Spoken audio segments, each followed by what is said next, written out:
Alright, so studio journal vlog number 2. As ever, I kind of forgot about this, but ironically, I have actually been working on music a bit here and there for once. I just haven't actually been, journaling the process and my thoughts along the way and stuff like that, which is, again, very typical of me to just forget about this whole concept. But the important part is that the music is being worked on, I suppose. That's what matters at the end of the day. Anyway, we have sort of drifted away from what I was talking about on the last one. Age-old story. It's the undiagnosed ADHD for you. And trust me, I don't say that without a lot of observable scientific reasoning behind it. We sort of wandered away from the synths again. I've been playing a lot of guitar stuff.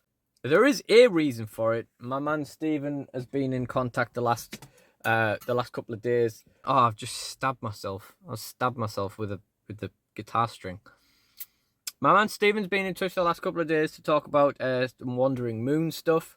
I recently compiled a list of songs that I haven't actually finished, and it's just the stuff that's like more or less written, whether it be a full lyric set or something like that. 165 is the final number, and that won't include everything, and that doesn't include songs that I've decided are a bit rubbish, and so on and so forth. So we've got a lot of work to do. And while I was compiling the list, I came across a song where I'm like, you know what, I always forget that I wrote that, and honestly it's pretty good. It's probably one of my most powerful songs I've ever written. I'm gonna fiddle about with that now because I realized like the chorus guitar and everything can just be very simple, very basic kind of atmospheric slow power chords and stuff. So I'm going to fiddle about with that in a second, and then I will report back later on in the video. And one more thing we've been fiddling on with in the guitar stuff is another video which will hopefully be out before this is, because it should be more or less finished, which is just me playing through Never Coming Back, because I want to start working on my music.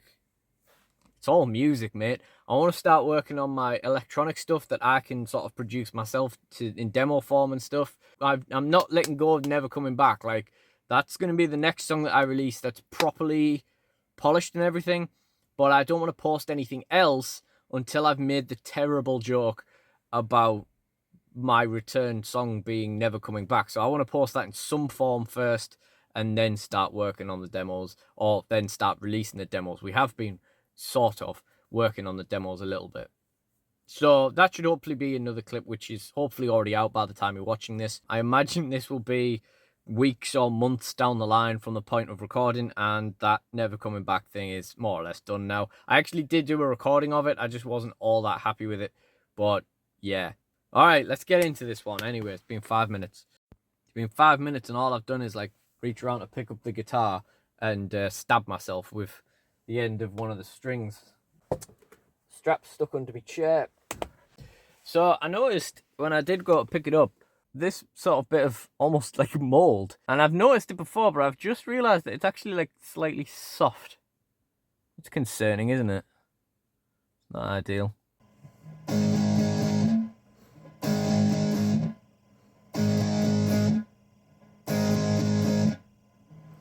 On a lazy afternoon, something's coming soon. There's a danger, something out there. Put me to sleep if I wake, put me to sleep again. So one thing I haven't really mentioned, like on these last couple of videos, is the future of Tiger Driver, my kind of ambient electronic instrumental sort of project thing. So I thought we'd talk about it now. Honestly, the third Tiger Driver album has been like 13/15ths or something like that completed since like 2021 at the latest, but probably 2020. And those last like 2 tracks, maybe there have been a couple I've done a little while later. Basically, the vast majority of the album, an album's worth of the album, has been ready since 2020. There was a period back in lockdown where I was making a track every day, which is quite easy with Tiger Driver. And for any project, it's the most productive I've ever been. But even still, the album never got finished. So I'm going to talk to you about why. In a word, It's fixation. So with certain things, when I get an idea in my head, it has to be that way, and it has to stay rigidly the way it's supposed to be. You know, there might be a bit of flexibility here and there, but generally speaking, it has to be done the way it has to be done. And here's kind of a good example of me being a victim of the way my brain works and the way my brain wants things. This is a document called Synth Song Names, editable version. Because I also have a document which is exactly the same, but I can't remove or delete stuff from it when the songs are finished or anything like that. So anyway, this was originally Alienator, before the band Alienate came around. And basically, when I was in sort of collegey, uni time even, I basically used to fantasy book what albums and stuff would look like. And with Alienator, a lot of it was just song name ideas. In fact, the vast majority of it was just song name ideas, up to a point where I, stopped planning them in this way. So we've got Life Support Machine, which I've talked about before, which never quite got over the line. I've probably censored all these band names up here. And then we have like another thing, and this here is basically what the third Tiger Driver album is based on. So it was originally an Alienator album that was going to be called Electro Spectrum, and as you can see here, we've had a few where we've swapped the original title with a different song, because In My Dream became an actual song I've already written. Opium was it's a bit close to the Opium Grotto, and I believe I wrote it down on another one of these, so I just decided to delete that all together. Visions of Smoke, again, is a full song. Both Wandering Moon songs, I believe, because Wandering Moon and Alienator were basically the same thing. So yeah, we have a few there where I literally haven't even took the original name off. I just put in brackets what the new one is called. And then, as you can see, we have this track, The Invasion of the Outer Worlders, in red. And that is basically because I, at this point, realistically don't believe I'm going to come across synth presets that I'm happy with to convey the sound that I would hear in my head when I'm picturing what this would sound like. So essentially, I've been waiting for this, either this to fall into my lap or for a new idea to swap it out for. I've also got Black Magic here, which is unrecorded, but I think there is an idea for that somewhere. And as you can see, this is a hell of a long album. This is 16 tracks long. Again, that was just kind of the vision. Electro Spectrum was supposed to be a big album, and again, just trying to stick to what we were originally doing. Now, I know what you're thinking. If it's such a long album, why don't you just drop the two of them? That is because I don't actually think there is a particularly good album opener, even for an ambience album, on this set list. So, if we start with Astral Moments, I think it's pretty boring. But yeah, basically, you can check these out, and let's have a look right now at when the last time we had anything uploaded here. Okay,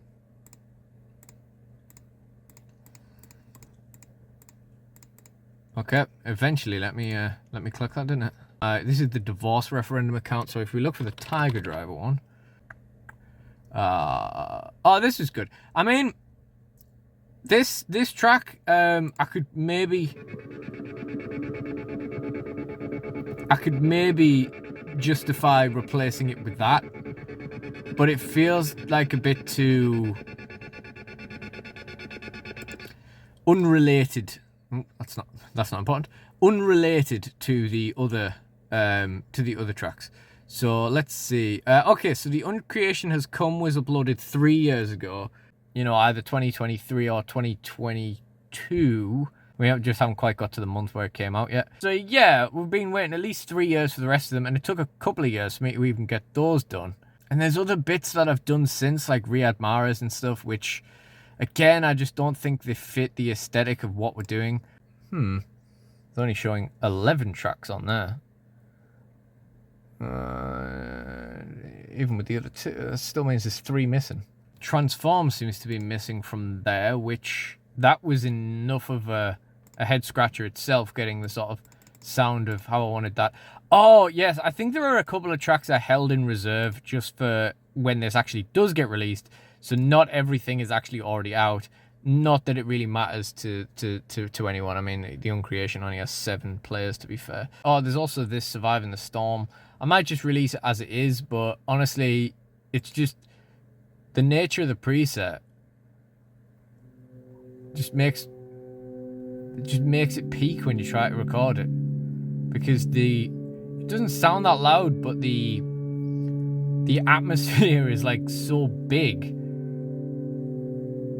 It kind of drones your speakers to bits, but I don't know. We'll see. But yeah, that's basically that. And there have been many times where I've sat down and scratched my head about, Transform, Uncreation, all the tracks that came later, and the ones that are still missing. And fundamentally, I haven't found them. I haven't found the sounds I'm after. But I think the other fundamental issue with Tiger Driver is that I just don't care anymore. I never did, really. It was more of a sort of excuse to do stuff. And that doesn't mean there aren't Tiger Driver tracks I'm really fond of, but it was kind of an excuse to get the ball rolling. And over the last couple of years, I've tried to use it as a way to get the ball rolling again. And it just doesn't seem to be happening. But fundamentally, I got more songs that I've remembered since I earlier on acknowledged the however many songs were on the list of songs that needed doing. I think it's up to like 172 now or something like that. So spending any time on Tiger Driver, regardless of how little it is kind of a waste of time. And as much as I would kind of like to Tiger Drive my way through the rest of those Alienator tracks, or even do them properly, I don't know. It seems like a misallocation of resources as it currently stands. And here's a little whiteboard exclusive that I've mentioned before, where it says finish Tiger Driver 3, you tit. However, I've also written these tracks next to it, so it kind of looks like it says the world doesn't need Tiger Driver 3, you tit, as well. Or the world doesn't need Driver 3, you tit. So maybe that's a subliminal message from myself to just not bother. However, here is also a list of Tiger Driver tracks that I'd like to redo and re-release. We've got Being With You, which we just kind of acknowledged, which we just played a little bit of earlier. We've got a track called Sonoluminescence, which I just haven't released. I want to redo the original Needs a Little Bit More Oomph tracks. I want to redo Shadow Void Asylum and Dead Air, which never really got properly released. And I want to remake Absorb the Cosmos, but I've also been looking for the preset for that, and I cannot find what preset that was in. So that's fun. But yeah, that's more or less everything with Tiger Driver. Finally got the drum pad out. Beautiful little thing here that doesn't get anywhere near enough attention. And after struggling to find any presets of any real consequence, what I was looking at was trying to actually sort out the drums for Vanity, basically. And I basically went back and looked at this idea because I couldn't find a preset that actually sounded decent. I'll give you a little taste of that while we're here, because I don't think I've shared that anywhere before.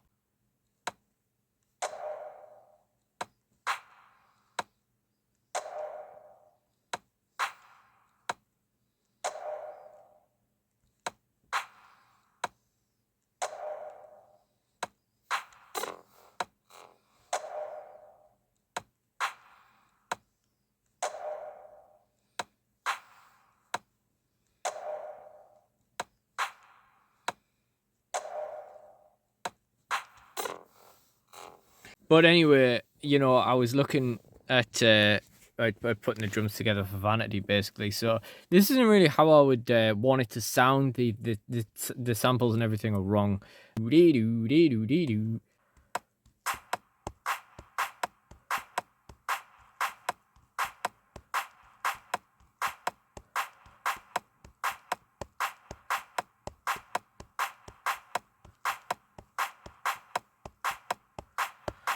That's how I have it in my head anyway.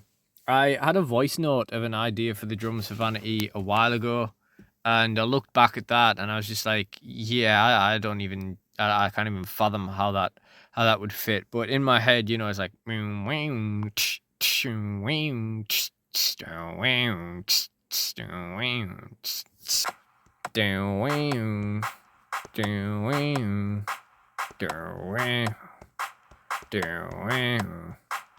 etc., etc. All right, well, it might be onto a winner. What's good about this one is it actually has two very similar but slightly different snare sounds. So I can actually change it up slightly, which was one concern with the way that it was that it was like.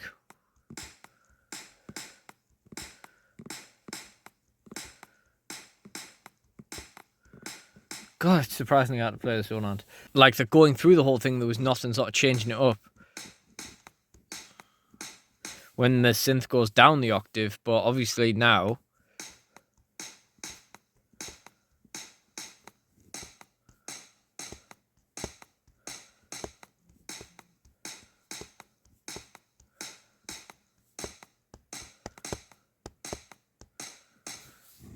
synth player discovers there's more drum options than kick snare. Imagine that.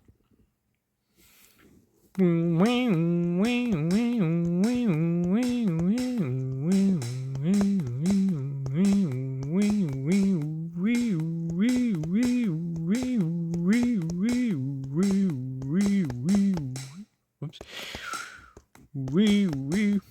That might be the one. So that's probably enough for this one. So I just wanted to finish it off by talking about plans for the future as they have developed since I started recording this one. Ideas for the channel in particular, and things I just keep coming back to a lot recently. So first of all, I haven't at this point gotten around to redoing the Never Coming Back video. So either I'll release that in the form it's already in, or redo that at some point, depending on if I just give up and say fuck it and send it out or whatever.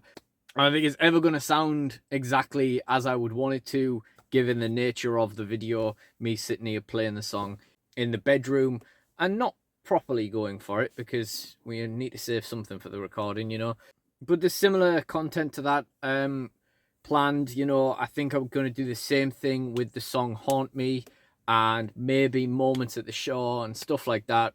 It's just like a soft way to get it recorded, but also lets the track sort of jump the queue and be released in some form so that other things can exist in another form, if that makes sense. I also kind of want to do the same thing with like vocal covers, but I'm not going to do it properly. I don't think it's not going to be like properly processed, and I work on all the backing music and all that kind of stuff.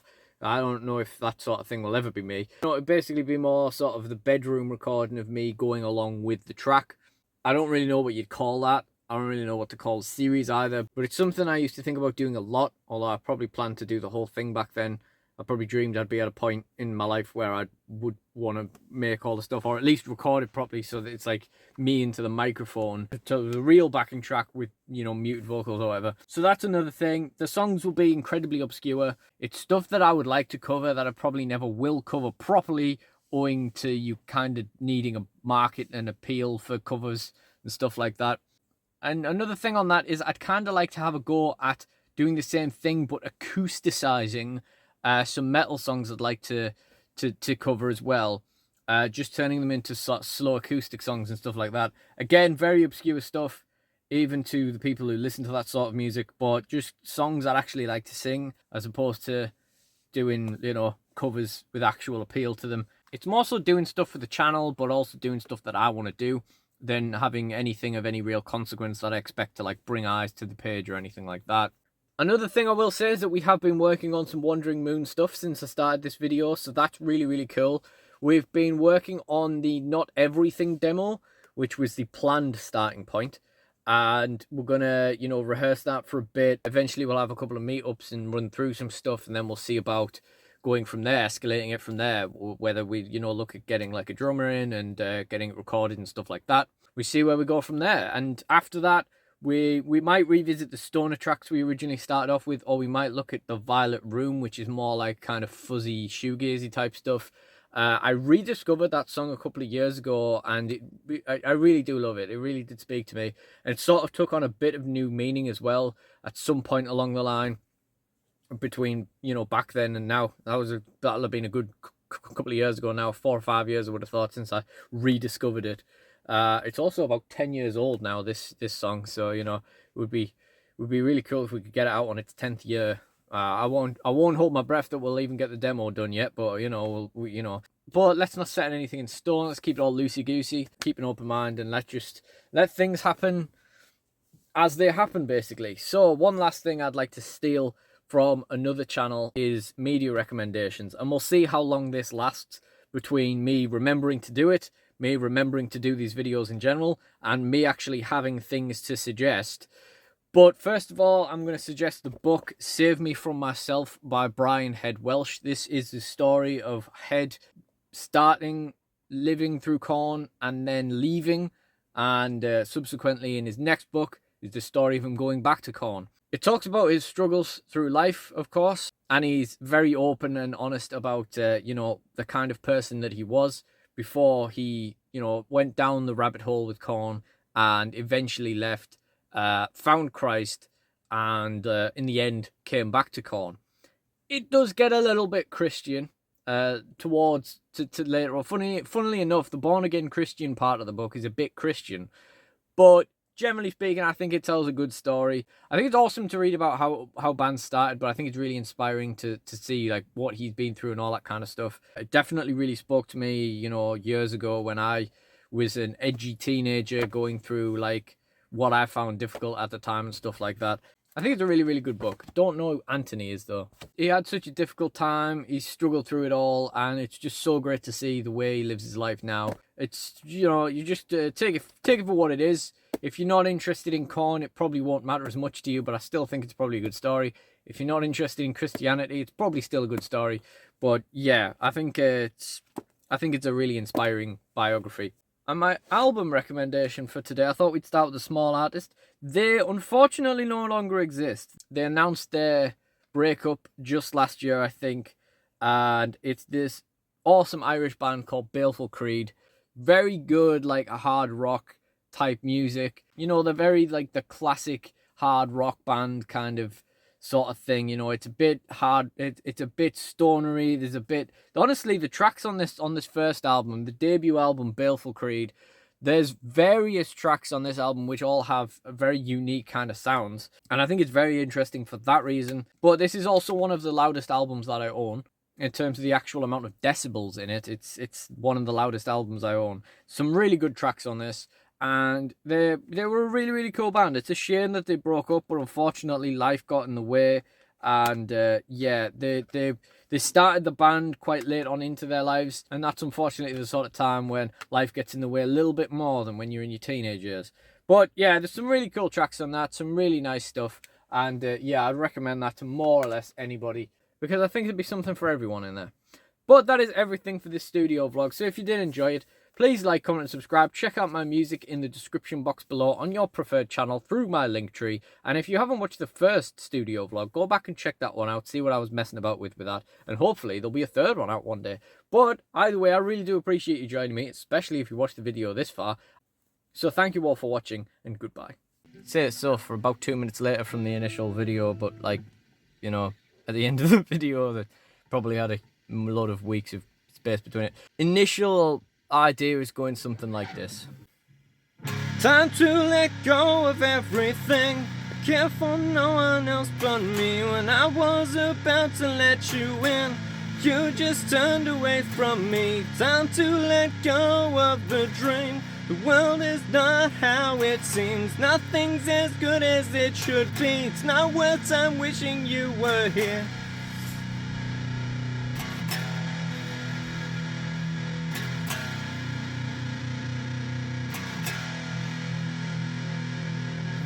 See how that came out in audio anyway. That's not good. Time to let go of everything. Fucking avoid hitting my fucking drink while I do it, you know. It's one for the outtakes, whatever. Else but me. Why do I feel so fucking congested like this? I always play guitar here. There's usually enough space, whatever. Time to let go of the dream. And if I could play it properly. I mean, it's only been like, I've only been through it like 3 times. It's not so bad. One thing I've not really mentioned on these vlogs or any of the discourse over the years about me dog deciding now is the time to nest in the bed. And also apparently according to the bed frame, he's £500 heavier than he ever was. Apparently the bed has to creak whenever the dog moves now. Yes. You're not wrong, Fred. Right, shut up. Shut up now. Stop snuffling or I'm going to shout at you and then you'll be very sad. And it just doesn't seem to be happening. And Willow's barking now. It's more so doing stuff that I want to do and sneezing.